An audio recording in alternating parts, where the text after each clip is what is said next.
most people think Adam was a hired gardener. जास्तीत जास्त लोकांना असं वाटतं की आदाम एक भाडं देऊन आणलेला माळी होता, बागेचा No. माळी. पण नाही, त्याला भाडं देऊन आणलं नव्हतं त्या He बागेचा was Mali. actually a legal possession. Actually तो कायदेशीर हक्क घेऊन आला होता. He belonged to God. तो देवाच्या मालकीचा होता. He worked under God. देवाच्या हाताखाली तो काम करत असे. Because God manufactured Adam from the dust. कारण देवाने आदामाला मातीतून निर्माण केला And God held the title deed to Adam's life. आणि देवाने आदामाच्या जीवनाला ते टायटल डीड लावलं.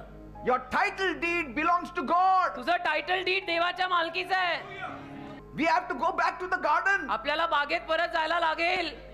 Don't see what Adam did outside the garden. आदामाने बागेच्या बाहेर काय केलं ते बघू नका. Outside the garden he was a servant. Inside the garden he was a slave. बागेच्या बाहेर तो सेवा चाकरी करणारा झाला. बागेच्या आत तो गुलाम होता, गुलाम. A slave obeys his master. A servant is hired to work in a company or Ghulam whatever. आपल्या मालकाचं आज्ञापालन करतो. पण नंतर जे सेवा चाकरी करणारे असतात त्या चाकरांना येले पैसा और ये कर काम असं म्हटलं जातं. He has not hired you. He has owned you. देवाने तुला भाड्यावर आणलेला नाही. देव तुझा मालक आहे. देव तुझा मालक आहे. देव तुझा मालक आहे. Hallelujah. He is your owner. देव तुझा मालक आहे.